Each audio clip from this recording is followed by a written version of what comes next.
Non o domino, me gusta. É unha lengua que é como falar cantando. É moi agrimosa, pero, por desgracia para min, nacín e me formei nunha idade en que non se daba esa asignatura. Non obstante, inda que son castellano parlante, tamén o gallego que eu practico é o gallego Antes de nada dicir que o motivo desta entrevista é presentarnos a un concurso que fala da escola de antano en diferencia coa de agora. E tivemos a sorte de encontrar na nosa vila unha persoa que está disposta a axudarnos, que é don Jesús Vila Sánchez. Invitámoslo a vir ao noso centro, máis que nada, porque ofrece un marco increíble para mover as nosas recordos e informarnos como era a escola. Agradecerlle, antes de que nada, que viniera aquí e fixera o esforzo de traer o seu título e o seu material para axudarnos coa entrevista. Para empezar, quería preguntarlle que recordos se traen estas fotos das escolas de antano en comparación coas nosas, porque agora nós temos... Estas fotos que me presentas, pois son... Eu teño 71 anos, entonces já as coñezo, pouco se diferencian das que nas aulas nos que eu estudiaba. Non obstante, volvo a decir que, parecéndose casi na súa totalidade, non son da miña etapa. Pero en comparación coas de agora... Bueno, non teñen nada que ver as nosas con as de agora. Nosotros, cando empezamos a escola, con 6 anos, a escolarización iba de 6 a 12 en principio, e despois pasamos aos 14 anos a salir. Se nos daba unha enseñanza que era primaria, non era de graduado, sino que era unha enseñanza primaria cos conocimientos básicos, as 4 reglas, logo conocimientos básicos de todas as materias, geografía, dibuixo, matemáticas,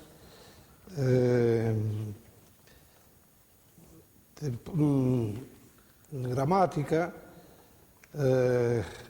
historia, geometría. Estos eran máis ou menos as asignaturas que nosotros estudiábamos e, por suposto, nos enseñaban. Tivemos sempre unha dúbida que sobre as asignaturas que dabades vos no vosso tempo.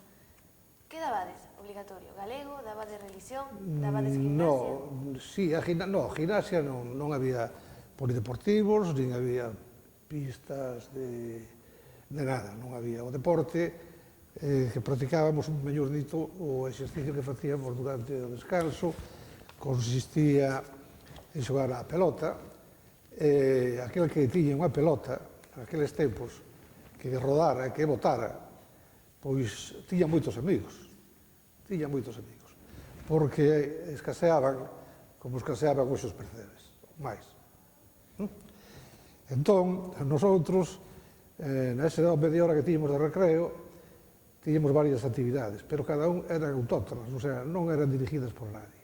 Que gustaba xogar a peón, pois xogaba o peón, entonces se facía un círculo, se poñía o peón no centro, e os outros, o peón que os tiñamos moi afilados, porque recortábamos de agurita, para que se desprendera ben do cordel, e lle poñíamos o tope, que era un tope que lle chamábamos dulce, porque non lastimaba na má ao collelo. Entonces, o que había que ter era moita puntería, porque o que pandaba, que era o que tiña o peón no círculo, hubo momentos, máis de varios, en que se escachaban ao medio, se partían ao medio coa puntería que había. Logo as canicas, que nosotros chamábamos bolas, pois tamén había artistas, que tamén pasábamos os recreos en esas actividades, e había outra actividade que chamaban o corxal, non sei se son algo os outros. O corxal era ir correndo detrás de outros, e tocaba, o alcanzaba, lle tocaba, ese despois quedaba liberado de perseguir os outros, e o perseguidor era o que había sido alcanzado. Había o xogo da pavana, por zona de algo, non o sei. A pavana era, nos poñíamos uns a continuación de outros, agachados, entonces viñan, que a veces, que non eran verdadeiras barbaridades, pois viñan encima de, se saltaban e se poñían ao lomo de cada un, non? Así hasta completar, andaban 4 ou 5, e se iban renovando,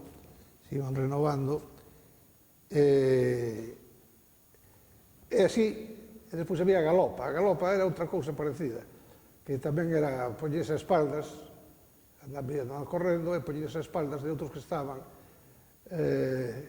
unidos, e nosotros saltábamos sobre o lomo e nos tiñan que soportar hasta que logo nos caíamos. E se renovaban. Isto en canto aos recreos. Os recreos, a pelota se xogaba na playa. Claro, si a marea o permitía, porque estaba en función das mareas. Si a marea estaba abaixo, había moito campo onde poder practicar o fútbol.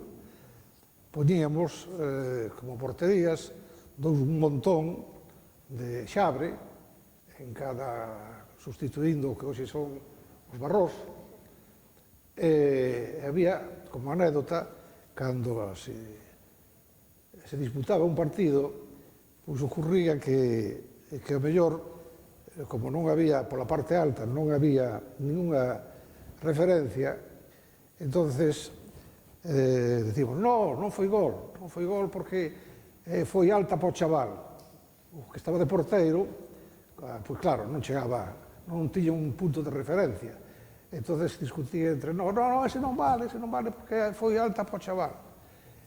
Esta é a maneira de pasar o recreo, porque depois os aros, pois xa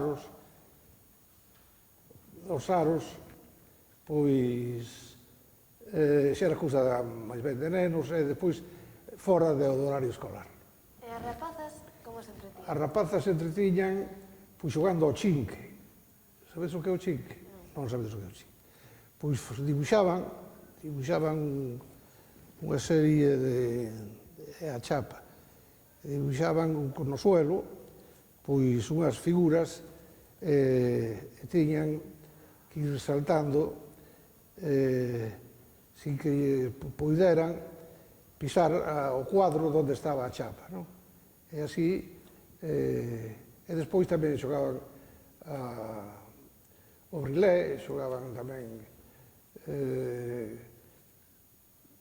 na comba, eso se practicaba moito nas nenas, e así pasaban o tempo. Na miña época os horarios eran de 10 a 1 e de 3 a 5, todo o ano, excepto, todos os días, excepto os xoves que se libraba. Os xoves non había clase pola tarde, pero o sábado era o día máis da semana. Se facía escola, mañá e tarde. 3 a 5, digo, de 10 a 3, de 10 a 1 e de 3 a 5. De 10 a 1 e de 3 a 5. E teñades servicio de comedor? Non o teñemos nin na casa. Non o teñemos nin na casa. Que va? Eso son cousas da vosa época. E a ver, na casa había dificultades, non só polo sitio, sino por poñer sobre a mesa os alimentos. Bueno, volvendo ao tema das materias, como eran os exámenes e os castigos por non atender? Os exámenes? Sí. Exámenes non había unha evaluación continua, donde o profesor, pois, iba tomando a lección. Normalmente, non había deberes nas casas, para as casas non se ponían deberes, sino que se estudiaba todo na escola. O libro era propiedade da escola, que foran regalados por unha fundación Bendamio, un señor que emigrou a Cuba e depois fixo unha fundación escolar e con 500 pesetas que tiña en accións no Banco Hispanoamericano, pois os intereses que daban ao ano se dedicaban a compra de material. O libro iba e se poñían nunha mesa e cada un lle poñía o seu nome, mellor, ou non. Entonces, ao chegar pola mañá á escola, o primeiro que facías era coller o libro. Collías o libro, escoitabas as leccións, se che tocaba geografía, pois geografía, se che tocaba lengua, pois, vamos, que non se chamaba lengua, se chamaba gramática. Estudiaba a lección e depois, que era bastante extensa para memorizar, pero ao final traía un resumen que xa era moi cortiño, eso tiñas que memorizar, e logo cando o profesor che pedía que lle deras a lección. Se a sabías, pois moi ben, e se non, tiñas unha reprimenda. Claro, e as reprimendas como eran? Bueno, as reprimendas non eran castigos, a mellor, pois, tienes que estudiar máis, tienes que preocuparte, isto non pode ser, non te podo dar notas, se me preguntan tus padres, non lo puedo, tengo que decirle que non estudias, en fin, que este tipo de, que se xera amenazas, eran como exhortacións, exhortando os cativos, estimulándolos para que puxeran interés e saliran, en fin, foran recollendo aquilo que se lles quería transmitir. Claro, é que nós agora temos un sistema de faltas de orde que van a parar o expediente. Daquela tiñades algo parecido ou só eran castigos na clase? Non había expediente ni na sanidade. Daquela, ibas ao médico, pero non había historial. En a escola menos ainda. Non sei as notas que tomaban eles, o que tiñan era unha lista por onde nos iban chamando para ver se estábamos todos presentes. Cando chegábamos á escola, tiñamos que ir á mesa do profesor e cos brazos cruzados darlles buenos días. Entonces él dice, bueno, ala, siéntese. Entonces ibas para o teu sitio, que xa tiñas preestablecido de todos os días, e ali te poñías cos compañeiros, se era un pupitre, veces dous, se era unha mesa podías ser 4, ou mellor, pero non, 4 tal vez non, 2. Entonces, cada un co seu libro e tal, e despois, que non era un orden, un silencio sepulcral, nada de conversas, mentras estaba na escola, e aí daquel que o profesor o chamara para reprimir, porque igual lle pegaba con unha regla na má ou incluso nas yemas dos dedos. É que nós agora temos unha relación profesor-alumno moi diferente de antano. Non, o profesor daquela era unha autoridade suprema, non era unha autoridade das da hora, porque as autoridades da hora, pois non son autoridades, son, pois non sei como expresarcho, pero vamos, malamente compañeiros ou colegas, ou con ese lenguaje. Na tua opinión, que ensinanza consideras de maior calidade, contando coa relación profesor-alumno e todo, a actual ou a da tua época? Cal consideras que Pois eu, como galego que son, pois diría que un término medio. Ni fu, ni fa. Cal sería a tua ensinanza perfecta? A ensinanza perfecta sería, primeiro, devolverlle a autoridade ao profesor. Eso é o problema máis grave. Que non sea un colega, ni que sea un, non sei, agora non recordo estes nombres que usen a xuventud, pero o primeiro que ten que ser, que hai que facer é devolverlle a autoridade ao profesor. E despois, xa que está dotado de tantos medios, pois que os aproveite. Non, isto lo vou, isto cho dou, porque todo isto son, todo, isto tamén, isto tamén, isto tamén, isto tamén, isto tamén, isto tamén, isto tamén, isto tamén. Ahora ben. Isto sí que había de preparar. Bueno, eu, cando teño unha filosofía que dice que a mellor improvisación é a que está preparada.